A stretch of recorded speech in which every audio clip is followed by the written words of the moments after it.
The latest development in the Rand manipulation case has been described as a blow to the Competition Commission.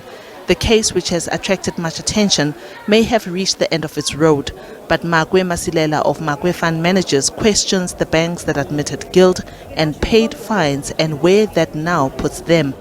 Now you start to wonder that the people or those other banks that cooperated with the Competition Commission and said that they will help them and they paid the admission of guilt or the fines, as we might want to call them, that the cooperation and the evidence that they said they will provide to the Competition Commission, have they already done that or not yet? And then maybe that kind of evidence the Competition Commission was supposed to use that or intended to use that later when the court case was starting to roll out.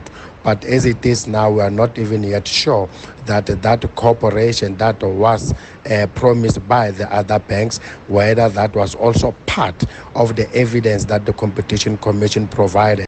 This currency debacle was always going to be a very difficult one. The manipulation of currency trading is discernible, but it's always difficult to pinpoint the evidence that is required to potentially take a case like this to court and hopefully take the position where these big banks get fined. And I think because there's a use of systems and technology, especially around the time when this loophole of these banks trading together in an auction happens, I think it was always going to be difficult to pinpoint who did what and for what reason were those trades done at these particular times.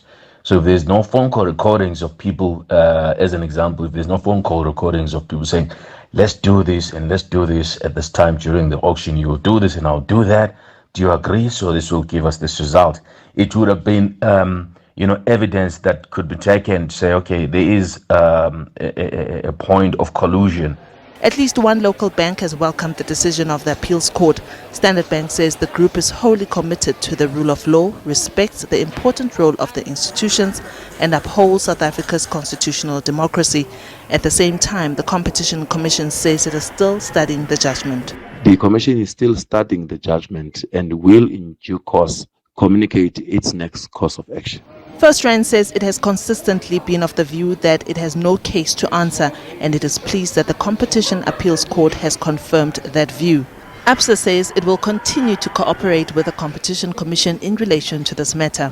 At the same time, Nedbank says it has always maintained that there was no evidence against it or its traders participating in any of the chat rooms or being involved in any so-called overarching conspiracy to fix the Rand exchange rate. Diabo Seto, SABC News, Johannesburg.